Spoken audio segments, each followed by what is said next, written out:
On behalf of CME Outfitters, I would like to welcome you today and thank you for joining us for today's educational activity entitled The Patient Voice, Defining Healthcare Disparities in Atopic Dermatitis. I would also like to note that today's program is supported by an educational grant from Sanofi Genzyme and Regeneron Pharmaceuticals.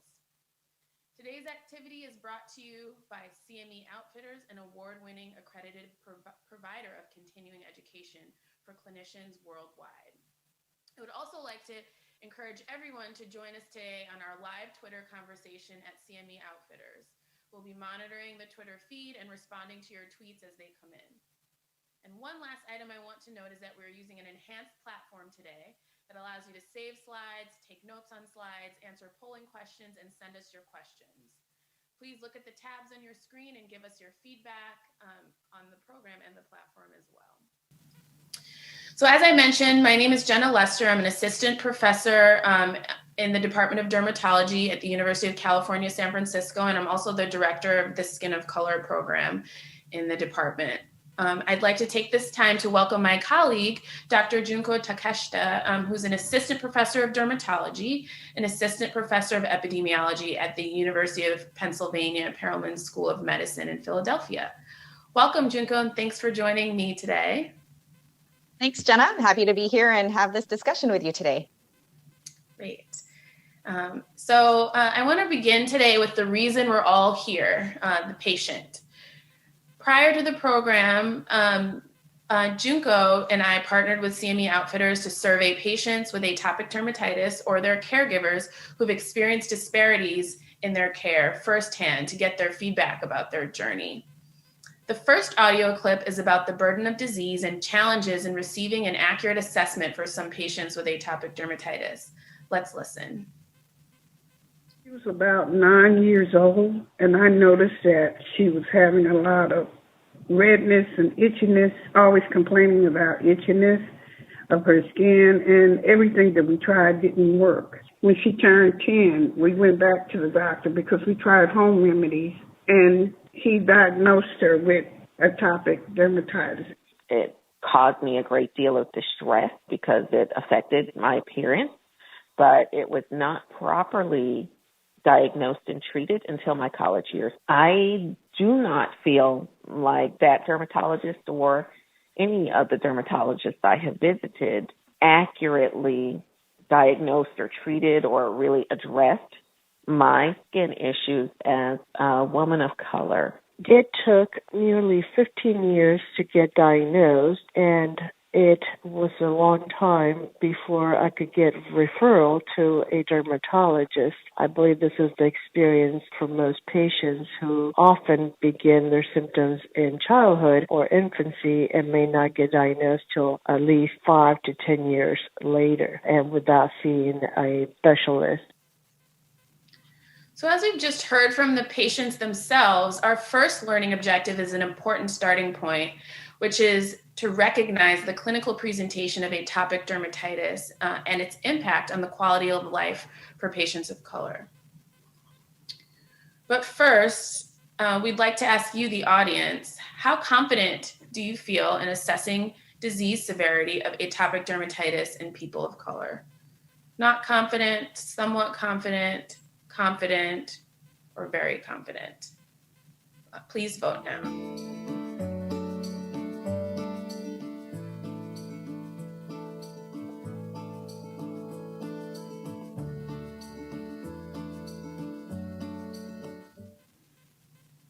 Okay, thanks for your participation. And it appears that the majority of the audience who responded is not confident in assessing the severity of atopic dermatitis in people of color. And I'm happy that you all tuned in today. So hopefully by the end of this presentation, we'll be able to shift some of these numbers a little bit towards more of the confident end of the spectrum. And we know that a little bit about prevalence of atopic dermatitis in the United States and why this is so important. It's important that we're all comfortable diagnosing this in all patients. In pediatric patients, the prevalence is about 20%, whereas in adults, it's estimated at 10.2%. And we know in the pediatric population, it's highest among African American and Black patients. Black patients are more likely to have untreated or treatment-resistant atopic dermatitis. And atopic dermatitis in skin of color is misdiagnosed or diagnosed later in disease progression. And this can lead to poorer outcomes, which are compounded by comorbidities or other health disparities. Now, Junko, you've done considerable research in this area. What can you tell us about the impact of these disparities on children? So Jenna, here's a brief summary of what we know. As you already mentioned, specifically among children in the United States, based on population-based data, they suggest that the prevalence of eczema is higher among Black children than white children. And in this instance, I'm purposely using the term eczema because of the lack of specificity with which the skin disease was defined in these particular studies. So we're not sure that these individuals had true sort of quote unquote atopic dermatitis. Now, there are other factors that have been suggested to be associated with higher prevalence of atopic dermatitis or eczema in children, including living in metropolitan areas and higher household education levels. But these associations aren't always consistent across all of the studies. Now, among adults, the prevalence of eczema has been noted to be higher among women compared to men and among individuals with higher education levels in limited studies. And in general, we know much less about atopic dermatitis in adults than we do in children. With regards to disease severity, Black and Hispanic children have also been noted to be more likely to have moderate to severe disease, as shown in this graph that summarizes data from the 2007 National Survey of Children's Health. But these racial and ethnic differences in disease severity appear to be driven by other factors that are shown in this table, such as lower household income levels and poor maternal health, each of which is associated with more severe eczema. So when accounting for these factors in these studies, the racial and ethnic differences in eczema severity that we saw in the previous slide disappear. Now, there are also racial and ethnic disparities in healthcare use, as shown in this slide, among children with eczema. Using data from the medical expenditure panel surveys, my group has found that Black children were less likely to have any outpatient visit for their skin disease compared to white children. And these findings were adjusted for any differences in socioeconomic status and other atopic diseases across the groups. Now, even among those who are accessing care for their atopic dermatitis, we have found disparities in healthcare use in a study that, again, my group performed that included about 7,500 children enrolled in the Pediatric Eczema Elective Registry. In general, what we found was that Black and Hispanic children were about 3 times more likely to receive medical care for their skin disease across most levels of disease control. We also specifically found that Black and Hispanic children were more likely to see a primary care provider or go to the emergency room for their atopic dermatitis than white children, even with similar levels of disease control. And Black children with poorly controlled atopic dermatitis were less likely to see a dermatologist for their skin disease than white children with similarly poorly controlled disease. Beyond these suggested disparities in disease burden and healthcare use, we've also found that Black and Hispanic children are more likely to have school absences because of their atopic dermatitis than white children. And this is just one indication of the impact that atopic dermatitis can have on children's or adults' lives. So Jenna, please tell us more about the impact that atopic dermatitis has on a person's life, especially the mental health and emotional aspects of a person's well-being. Well, we know that post-inflammatory hyperpigmentation is one one notable sequela of inflammation in the skin. And atopic dermatitis is no exception to this. And this has been shown in patients with skin of color to increase their distress because of the discoloration that results from their active or previously active areas of disease involvement. We also know that chronic, moderate to severe atopic dermatitis can really be debilitating and is linked to issues with mental health across all races. But adults with atopic dermatitis specifically are more likely to develop depression, and there's actually what is called a dose-response relationship. So the higher the severity of atopic dermatitis, the more severe the depression. And there's also an increase in anxiety as well. In a review of 15 studies of patients with atopic dermatitis, it was found that there's an increase in suicidal ideation and suicide attempts as well. So this together highlights the significance of this disease and the ramifications that it has and potential danger to the patient when it comes to their mental health and mental well-being. Now, before we continue, let's hear more from the patients themselves about the immense disease burden that can occur with atopic dermatitis. We'll listen to 2 more audio clips. Emotional pain derives from this. Whenever somebody treats you like you're some kind of a dirty beast, if you will, for not having perfectly clear skin, you definitely feel judged and you feel like an outsider upon society. And it hurts quite a lot. I would say my atopic dermatitis / eczema has held me back in so many different ways, because when you have a serious skin condition, you cannot live a normal life. Every single thing that you do, you have to think twice about if your skin is going to flare up or if it's going to react to a chemical or something that you eat or anything. So many different elements to why eczema plays a mental toll on your health. And let's face it, the world is not set up for people that have chronic skin conditions. I'm really happy we have these clips because they really bring to life some of the issues that our patients deal with that sometimes we don't have time in the office to really elicit from them. So hopefully these are helpful in focusing on why this is such an important issue for us to address. Junko, you were part of a research study on quality of life for Black adults with atopic dermatitis. How are these findings significant? We wanted to know if there might be differences in the quality of life impact of atopic dermatitis by race or ethnicity. And in this study, which is not yet published, we used data from the Atopic Dermatitis in America study. This is an online survey study of American adults with atopic dermatitis.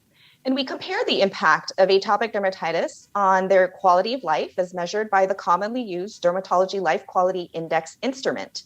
And we compare this by race and ethnicity. What we found, as shown in the table on the left and then also in adjusted results on the right, was that particularly among those with greater symptoms of anxiety or depression, which we already talked about is common among individuals with atopic dermatitis, Black adults with atopic dermatitis had 75% higher DLQI scores than white adults with atopic dermatitis, where higher scores equate to a larger impact on quality of life. So our study, though limited by most individuals in this study having mild atopic dermatitis, does provide some support that the quality of life burden of atopic dermatitis may be larger specifically among Black adults. Now, we don't know exactly why quality of life burden due to atopic dermatitis may differ by race or ethnicity, but some considerations could include different disease severities across the groups due to missed diagnoses, for example. And certainly other studies have shown greater objective disease severity as measured by instruments such as the PO SCORAD or the POEM score has been associated with poorer mental health and greater quality of life impact. I will note, however, in our particular study that I showed you in the last slide, we did account for differences in disease severity. So there may be other factors that explain racial differences in quality of life impact. Other aspects of atopic dermatitis in general that contribute to poor quality of life include the associated symptoms such as pain and discomfort, skin discoloration, and other comorbidities such as infections. Now, Jenna, I want to turn back to you. We've been learning more about how biases and gaps in medical education, which could be considered structural or components of structural racism, can contribute to health and healthcare disparities. You've done some work in this area. How is this a factor in dermatologic care? Well, I think this is quite significant and is something that we're building the evidence base for more recently. But a survey of 47% of US dermatologists and dermatology residents said their training was inadequate to allow them to identify and treat skin conditions in darker skin tones, which, if you think about it, that's pretty significant. That means that almost half of dermatologists and dermatology residents feel like they don't have adequate training to look at a significant portion of the patients that potentially could present to them and identify and treat skin conditions in those skin tones. So just want to like take a moment to let that statistic settle in for a second. And we know that skin of color is underrepresented in dermatology texts and clinical images. And there have been several analyses done on this, and a more recent analysis shows that 4.5% of images in medical textbooks show darker skin types. And in our profession, our specialty, where a lot of what we learn about is through photos and this, iteration of seeing photo after photo and training your eye to identify things. If you're not seeing it in clinic, that's pretty significant that we don't see darker skin with a higher frequency. And then in a recent study at University of Colorado, it was shown that medical students correctly identified atopic dermatitis and other dermatologic conditions more frequently in Fitzpatrick skin type 1 through 3, as opposed to Fitzpatrick skin type 4 through 6. So they're better able to identify skin disease, including atopic dermatitis in light skin as compared to dark skin. And this held true even with students who identified as having skin of color or darker skin. They were no more able to accurately diagnose skin disease in darker skin than their Fitzpatrick 1 through 3 counterparts. Although the numbers for that group was much lower, 92 versus 29. So the authors suggested further studies needed in this area to really see the differences there. Jenna, we have a question from the audience that asks what role structural racism and social determinants of health may play in the higher prevalence of atopic dermatitis in children that we see among the Black population. Do you want to comment on what we might know about this? Well, I think a lot of this is things that we know from the research that you've done, Junko, and understanding, dwellings where people commonly live and what their living environments are like, and how that could tie into common triggers for atopic dermatitis. So this is something, again, I'm happy for the question asking about social determinants of health and structural racism playing into severity of atopic dermatitis, because we think that this is what is central to the differences that we might be seeing, as opposed to some other unsubstantiated explanation. I completely agree. And I am also glad for this question, because we know that the social determinants of health are the main causes of health disparities. And I will say we're really at the tip of the iceberg in dermatology in general in terms of understanding what role social determinants of health play in dermatologic outcomes. So I think, more to come as people research this more. Certainly we have hypotheses, I think, that could lead to different exposures that could exacerbate skin disease, but hopefully more data to come. Okay, so now that we have discussed the racial and ethnic disparities in disease burden and healthcare utilization for atopic dermatitis, let's move on to our second learning objective. Implement best practices to diagnose, evaluate, and treat atopic dermatitis in children and adult patients of color. Let's also start this section by hearing from two patients to describe their own experiences with being diagnosed with atopic dermatitis. Due to the color of my skin, I am Latina and I have darker skin.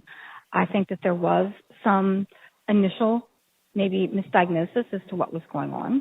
That they thought maybe dry skin, and this was through my general practitioner. It was not until I went to the dermatologist that they were able to give me an accurate description. I do not feel like my dermatologist or primary care physicians over the years have been skilled in diagnosing skin disorders in persons of color. I don't think that they get adequate education in medical school, and continuing education is lacking in how these issues present on darker skin for persons of color. Now, unfortunately, these patients' experiences are not that uncommon. In order to understand the role that dermatologists might play in contributing to potential disparities in the diagnosis, assessment, and treatment of atopic dermatitis, my group performed a survey study of a random sample of over 3,000 dermatologists in the United States, presenting them with one of 8 survey options that each presented an 18-year-old with atopic dermatitis that affected 15% of their body surface area and had only been treated with topical steroids. Each survey option differed only in the patient's gender, race, or socioeconomic status, using job as or parent's job as a proxy, and was accompanied by one of the standard headshots and a corresponding clinical photo shown here. And the survey asked dermatologists how confident they were in the diagnosis of atopic dermatitis, how severe the atopic dermatitis was, and what treatment they recommended. Please note that I'm sharing this these unpublished results with you. This table summarizes what we found with respect to differences between assessing and treating a white versus Black patient with atopic dermatitis.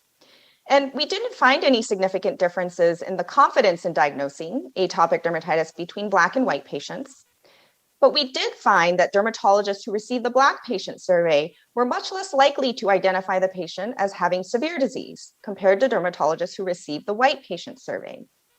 Similarly, dermatologists who received the Black patient survey were less likely to recommend treatment that's consistent with more severe disease, such as phototherapy, oral systemic therapies, or biologic therapy, than dermatologists who received the white patient survey.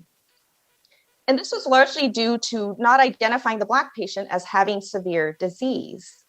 So a number of you indicated some discomfort with assessing atopic dermatitis in darker skin types, and you can see you're not alone, even among dermatologists. So our survey study identified differences in disease severity assessment in lighter versus darker skin that can have important treatment implications. Jenna, what have you seen in your own practice regarding the differences in atopic dermatitis signs and symptoms in people of color? And how can we overcome challenges in disease severity assessments due to different skin tones? Well, I think some of the patient vignettes, as well as your research, has highlighted nicely the combination of factors that can lead to missed diagnoses, and the clinical diagnosis is an extremely important part of that. We know that inflammation appears differently in dark skin, and atopic dermatitis is an example of this. We are primed in how we see or recognize skin disease based on what we read in textbooks as well. And the descriptions in textbooks are often labeled as classic and based off of how skin disease appears in white skin. So salmon colored or shades of pink to red.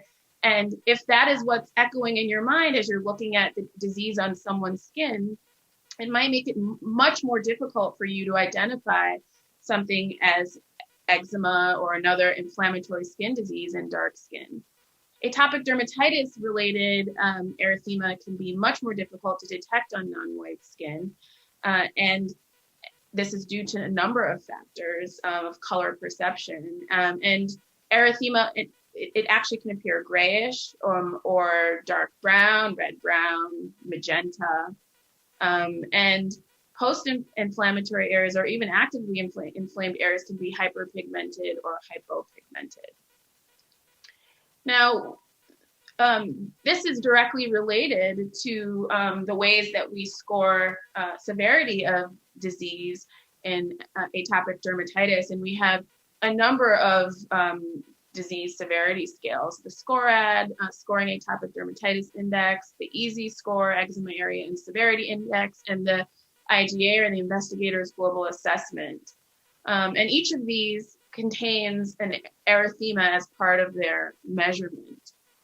We can measure the impact on quality of life with the DLQI, which Junko mentioned earlier, but there are a number of scales that measure the quality of life and psychological outcomes in atopic dermatitis. And then we have symptom-specific measure, like the POEM, or patient-oriented eczema measure. And then the peak pruritus numerical rating scale, which includes a pain and sleep on a scale of 1 to 10. And it's also important to note that we have scales to measure how someone is doing in terms of their mental health. The HAD score, the Hospital Anxiety and Depression Scale, and the PHQ-2 or the PHQ-9, the Patient Health Questionnaire to assess for depression. Now, erythema scoring can mask atopic dermatitis severity in skin of color. Not something that I mentioned in reference to our different severity scoring tools. Each one of them measures erythema as part of their severity. And assessment challenges because of skin pigmentation, which is demonstrated here in the photos on the right, can make it difficult to identify erythema in patients of color. So you can see in photos A and B, although photo B, the lighting is a little bit darker, which is another issue that we encounter quite regularly. The erythema or inflammation in the skin is a little bit more difficult to identify when you compare it to photos C and D, where you can see bright red to pink coloration of the skin, as opposed to hyperpigmentation or a more violaceous appearance in photos A and B. And this inability to identify the erythema, which is something that many dermatologists or clinicians in general have difficulty with, can skew the assessment of the visual diagnosis with the SCORAD index or other tools. And we can use other sort of clinical signs, patient-reported outcome tools, this 3-item severity index of excoriations, erythema, and edema or population. And we know that a recent study has shown that there's an increased risk for severe atopic dermatitis in Black children after we adjust for the erythema score. So this demonstrates the theory that that when we use measures that include erythema, we're sort of underscoring patients of color in terms of their severity. One other tip is that you can compare lesions and lesional skin to non-lesional skin for a more accurate atopic dermatitis assessment. Although if you're seeing someone for the first time and trying to determine how much body surface area involvement they have, that could be difficult for you to do because you're maybe not entirely sure where the non-lesional skin is. So this is something to keep in mind. Now, Junko, what recommendations do you have for assessing patients with moderate to severe atopic dermatitis? There are many factors that we need to take into account when assessing any patient with atopic dermatitis, many of which are summarized in this schematic here. First of all, not only do we need to measure the disease severity from an objective standpoint, for example, based on appearance of the lesions or distribution or body surface area involvement, but we also need to ask the patient how the disease is affecting their life. It's also important to provide general education about atopic dermatitis, for example, good dry skin care, the importance of emollient and topical medication use, adequately balancing the risks and benefits of topical steroid use and other treatments, as just some examples. Now, in most situations, we want to start with an adequate trial of intensive topical therapy, which includes appropriate medium to high potency topical steroid or other topical anti-inflammatory for up to about a 4-week time period. And then we sometimes consider what I like to call soak and smear therapy for more severe cases. We also want to make sure that we don't forget to consider alternative diagnoses, especially when there are any atypical presentations or unexpected responses to therapy. Especially among patients with atopic dermatitis, we should always be thinking about whether an infection is driving or worsening the disease, whether there might be an allergic component, whether other atopic comorbidities are being appropriately managed, such as asthma. And sometimes we have to question, is this even atopic dermatitis at all? For example, drug reactions or a more rare condition called cutaneous T-cell lymphoma can look like eczema, to name just a few other dermatologic considerations. Now, in the next slide, we look at the treatment algorithms that have been suggested, and these can also help in managing patients with atopic dermatitis. And so in situations where an adequate trial of topical therapy is not sufficient to manage a patient's disease, or when there's a severe quality of life impact, then other non-topical therapies should be considered. And these include things like phototherapy, dupilumab, and oral systemic therapies, which are listed here, many of which are immunosuppressive as well. Now, in general, we like to recommend that a patient trial one of these non-topical therapies for about 3 months, assuming there are no adverse side effects, before declaring therapy failure or poor response to therapy.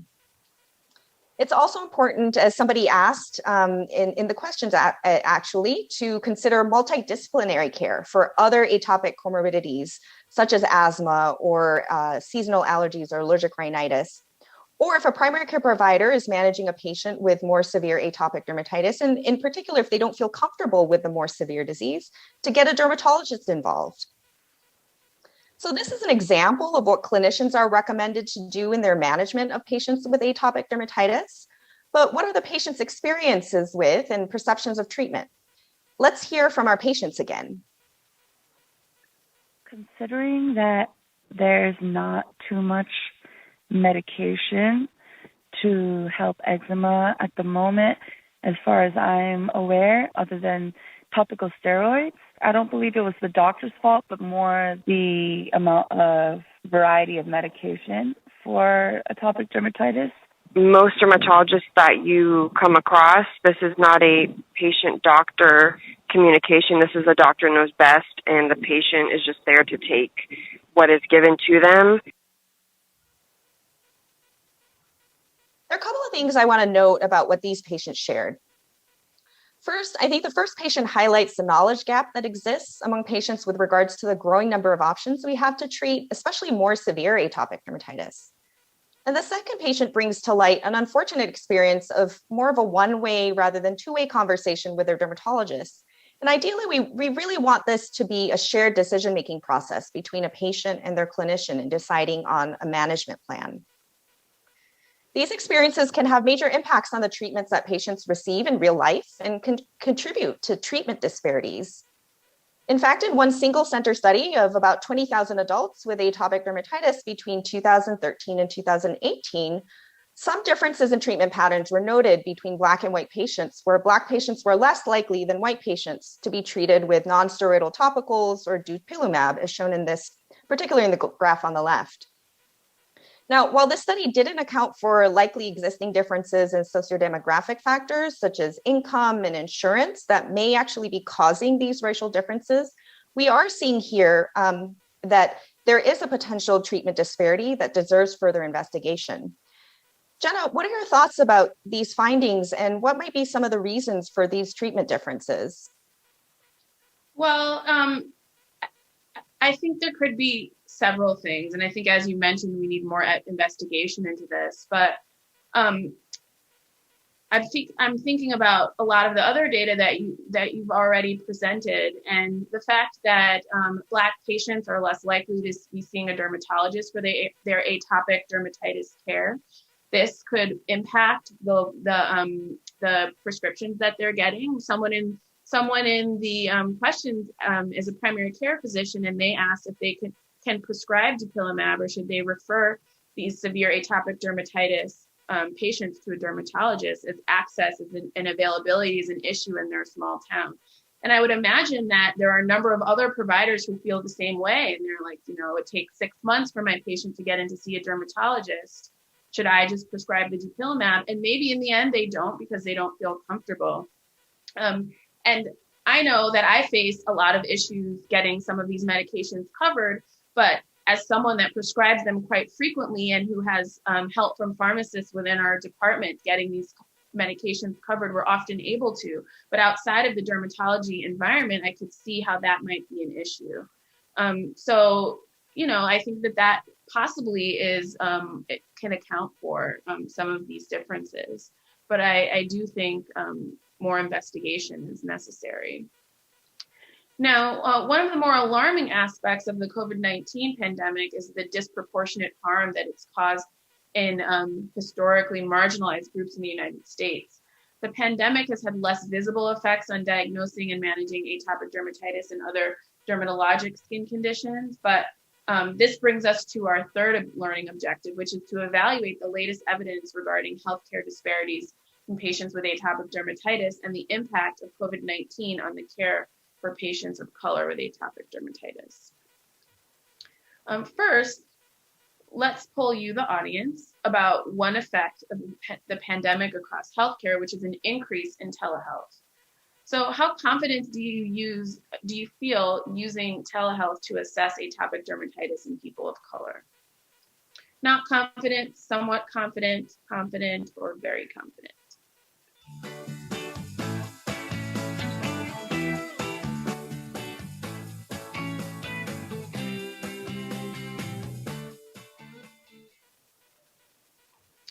And it looks like the majority of the audience does not feel confident using telehealth to assess atopic dermatitis in people of color.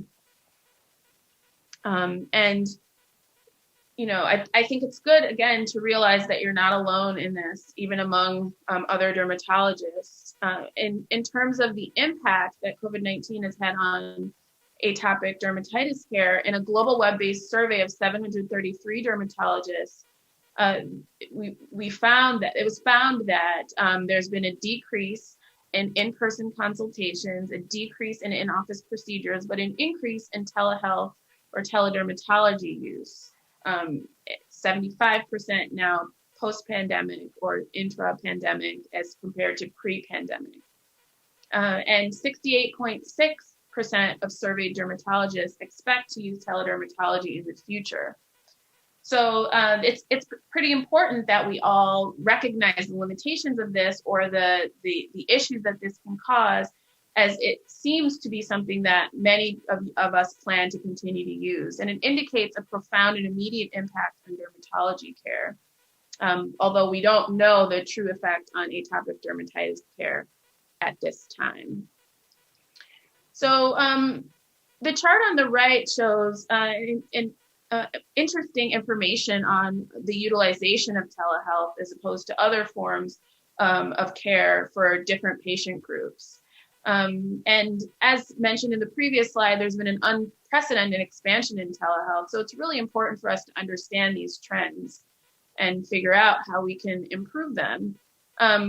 There's many benefits to telehealth that we've all discovered. You know, we were able to work more safely from home during the height of the pandemic as we were figuring out what the appropriate PPE was for us to be using and waiting for supply chains to be able to provide those for us. But there are some issues that are worth discussing. Elderly adults, adults of lower socioeconomic status, and the minority population are disadvantaged when it comes to telehealth. So you can see in the chart on the right that Black, African American, as well as Hispanic and Latinx patients are more likely to use the ER than they are to use telehealth or another practice setting for assessment of their skin disease. And patients with limited English proficiency have lower rates of use of telehealth as compared to those who are proficient in English, which makes sense because many of our platforms are not do not translate into other languages. And there's also a built-in racial bias in webcams and photography that might be part of what accounts for the fact that many of us don't feel comfortable assessing a skin disease that already has subtle presentations and subtle signs of severity in patients with dark skin. And then when you add into it internet bandwidth with issues and patient-decided lighting settings, it can make it even more difficult. Now, Dr. Takeshita, telehealth, as we can see, is likely here to stay and will likely be used much more than we did before this pandemic. What tools can we implement to improve teledermatology experience for patients and providers? Yeah, I think this is a great question that also some of the audience members are asking. And so because of the challenges with regards to telehealth, teledermatology that relate to, adequately visualizing the skin for a proper examination, patient-reported outcome measures may be quite useful in helping the clinician understand the severity or burden of disease in a patient who's being seen remotely. Some of these patient-reported outcome instruments can include things like the PO SCORAD, DLQI, NRS itch to measure itch symptoms, and POEM, among others that we have mentioned throughout this talk. And these all measure different aspects of atopic dermatitis from the patient perspective. Now, unfortunately, there isn't a single patient-reported outcome measure that captures all aspects of atopic dermatitis and its impact on a patient. So often one has to pick and choose which one or ones you want to use. And then lastly, especially among the measures that require a patient to provide an evaluation of the characteristics of their own skin, it's important that adequate training is provided to patients on what to look for, not only on light skin, but across the spectrum of skin tones, as we've already seen some of the potential limitations and challenges of assessing disease severity in darker skin types using these instruments. Now, the reason why we've been using so much telehealth is because of the COVID-19 pandemic, as we've mentioned already. And in light of this, I want to very briefly address the considerations for treating atopic dermatitis in the setting of COVID-19. Now, as a reminder, this was the treatment algorithm that we reviewed in the previous objective. And with regards to COVID-19 and specifically atopic dermatitis outcomes and care, there's still a lot we don't know. And most recommendations at this point are really based on expert opinion. In general, topical therapy is considered to be safe to start or continue during the pandemic for atopic dermatitis. With regards to systemic therapy, we do have some general evidence that shows that higher doses of systemic steroids do substantially increase the risk of COVID-19. So systemic steroids should be used sparingly and at the lowest dose necessary and for the shortest duration needed overall and for our patients with atopic dermatitis. And that dose threshold is thought to be 10 milligrams per day. Now, what about other systemic therapies for more severe atopic dermatitis, many of which are immunosuppressive? Now, this is a topic that really to cover sufficiently is beyond the scope of our discussion today, but in general, this is really a decision that should be made on a case-by-case basis between the patient and his or her healthcare provider to really carefully weigh the risks and benefits of each treatment option in the setting of the patient's particular scenario. Now, with dupilumab being a leading treatment option for patients with moderate to severe atopic dermatitis, let's talk more specifically about some data we have on this treatment. Jenna, what data do we have on using dupilumab to treat atopic dermatitis among patients of color? So dupilumab, which many of you know, is a anti-IL-4, IL-13 medication that is beneficial because it's not an immunosuppressant and also is a treatment option for patients above the age of 6. So it has pretty variable applications for that reason. And in an open label study of continuous treatment, in an open label study, we see that there was continuous treatment improvement sustained for up to 3 years in adults. Now, it's important to note that in this study, the number of patients who were considered to have skin of color were lower than we'd like it to be, but it is data that we have in terms of how this drug performs on a long-term basis. We know that there are adverse events for any medication, and dupilumab is no exception. And those commonly are nasopharyngitis, conjunctivitis, headache, oral herpes, or injection site reactions. And to answer the question from that someone asked earlier about, as a primary care physician, can you prescribe this medication?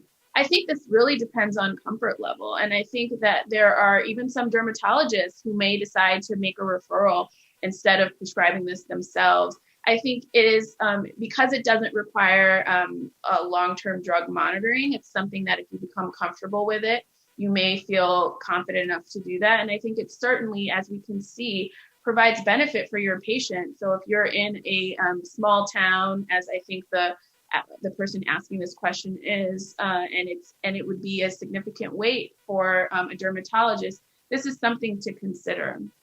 Now, in another study specifically looking at efficacy in atopic dermatitis using dupilumab for moderate to severe AD by race, they found that there was an improvement in all assessed outcomes in white and Asian subgroups, and in the smaller Black subgroup, there was a statistically significant improvement in the easy endpoints, mean changes in peak pruritus and in the DLQI indices. So this suggests that this is well tolerated and acceptable safety profile in all subgroups based on the information that we have now. Of course, I think that we could always have increased representation in these studies and people from broad racial and ethnic backgrounds in order to make sure that these data are truly generalizable. But based on what we have now, we know that this medication is safe. Now, in this case report, we see that a 53-year-old Black man with 1 year history of worsening pruritic rash on his trunk that was diagnosed as moderate to severe atopic dermatitis. And this patient received a 600 milligram loading dose of dupilumab, and then 2 weeks later, a 200 milligram dose, and subsequently received this subcutaneously every 2 weeks. And experienced an improvement in all of his symptoms, including hyperpigmentation during treatment. I don't know about you, Junko, but my typical dosing is 300 milligrams for every 2 weeks for the maintenance phase. It's unclear to me why this patient got 200 milligrams, but it was noted that as they tried to increase the interval at which they were giving the maintenance, the patient experienced a flare, which led them to go back down to every 2 weeks dosing. And perhaps this that could be one reason why. But in any case, that's an interesting report to have alongside the data that was presented. Yeah, I agree with you, Jenna. I typically use standard dosing for dupilumab as well. So thank you, Jenna, for this great discussion. This brings our formal presentation portion of our program to an end. And before we open it up to questions, I'd like to provide a summary of some take-home points to consider in addressing healthcare disparities related to atopic dermatitis.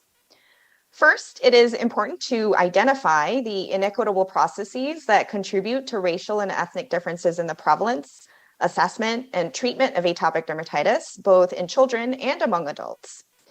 Once we identify those processes, we certainly want to implement procedures, policies so that we can address these disparities. And one of those things is integrating best practices or treatment algorithms into our daily practice. This can certainly help address and ultimately eliminate disparities in the diagnosis, assessment, and management of moderate to severe atopic dermatitis, particularly in patients of color. And lastly, we should take care to continuously assess changes in dermatologic practices and treatment due to the COVID-19 pandemic and any other factors that may arise, especially those that might exacerbate existing health inequities. So now that we have concluded our formal discussion, let's go to your questions. We've received a number of questions already, and hopefully we've addressed some of them in our discussion. And please continue to submit your comments by clicking on the Ask Question tab. You can also tweet to @CME Outfitters. Okay, so let's look at some of your burning questions. How often do you as a dermatologist work with allergists or maybe other specialists to manage atopic dermatitis, particularly in children? Jenna, do you want to start with how you approach this? Sure. I would say because I'm primarily an adult dermatologist, it's something that I don't do as frequently.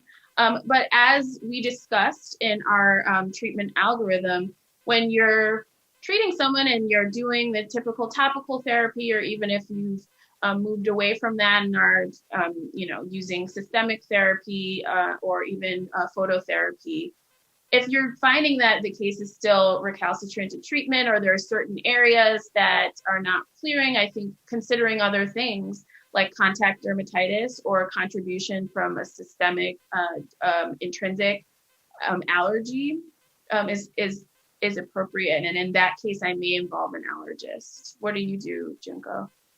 Yeah, I agree. I mean, unfortunately or fortunately, I am also not a pediatric dermatologist, and so I don't see children. So you're getting an answer from another adult dermatologist. But I take a similar approach. I sort of assess each patient as they come.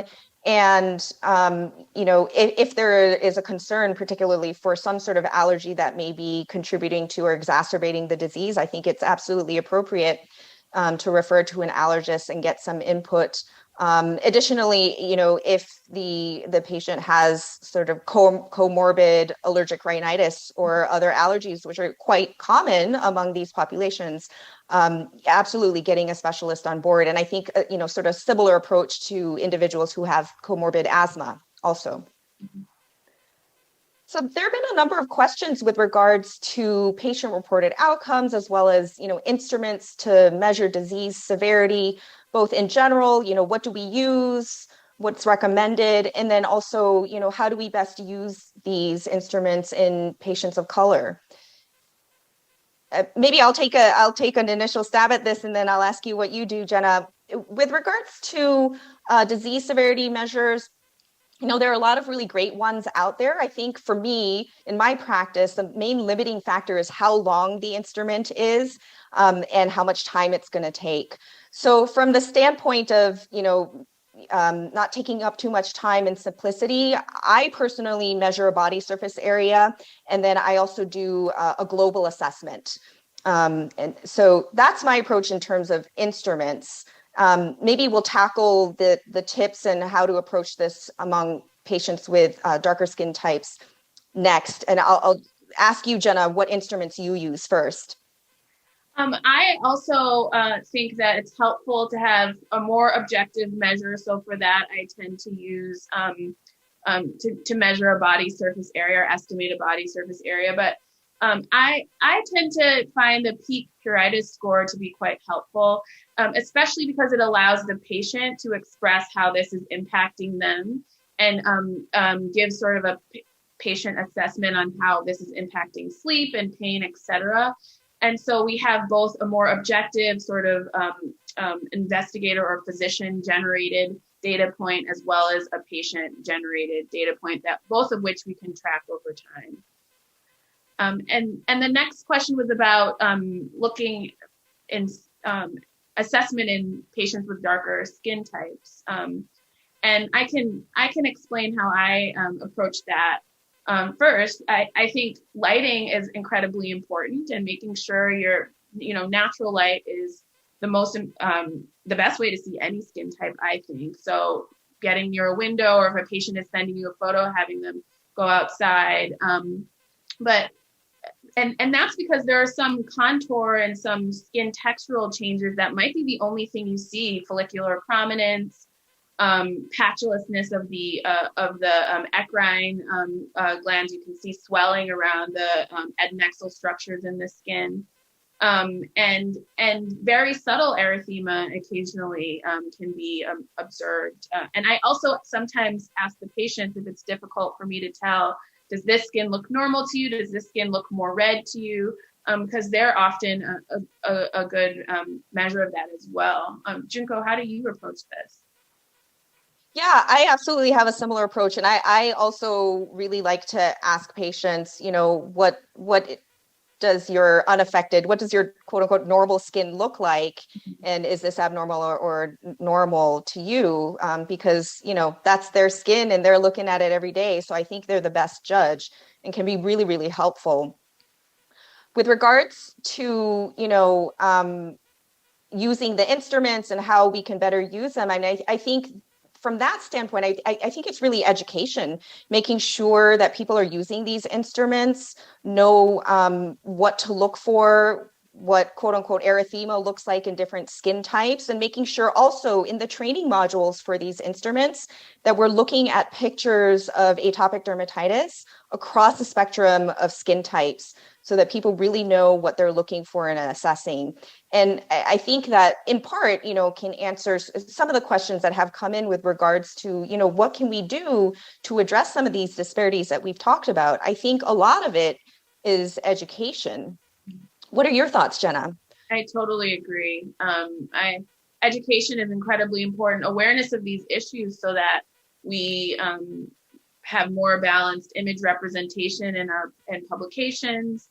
And yeah, I think there are lots of different ways that we educate. And I think we often think of medical students and residents, but continuing medical education is the way that vast majority of our specialty who are not residents are getting their information going forward. So we need to think about these venues as well as being an important intervention in that way. So education is central. So there is also a question about whether any of the topical therapies might be more or less efficacious in individuals with lighter versus darker skin types. What are your thoughts on this, Jenna? I don't know of any studies that have explored this. I always think the most effective treatment is the one that the patient is going to use. So making sure that your patient's medication is covered and that they're picking it up from the pharmacy and using it, that seems like a no-brainer, but it still is an issue. And oftentimes I don't know if a patient actually picked their medication up. So making sure that they're actually accessing the prescriptions that you're prescribing. Do you know of any research on this, Junko? Yeah, I agree with you completely. I'm not aware of any differences in efficacy across different skin types. I think, though, the other thing to make your patients, particularly darker skin types, aware of is the discoloration that can result from using topical steroids, so that they're aware of that potential expectation, and that's something that we don't see in individuals who are using topical steroids in lighter skin types. Mm-hmm. Excellent point. So I think that we are coming to the end of our time today. Thank you all for your attention and really great questions. This was really an engaging discussion. Before we close, please note that CME Outfitters has a dermatology hub with a number of excellent resources for clinicians and patients. So please feel free to visit this site for more information. And to receive CME or CE credit for today's program, please complete the post-test and evaluation, and you'll be able to download and print your certificate immediately upon completion. Thank you again, Jenna, for joining me and discussing this very important topic. And thank you to our audience for participating and providing the best and most equitable care for our patients with atopic dermatitis. Thank you, Junko.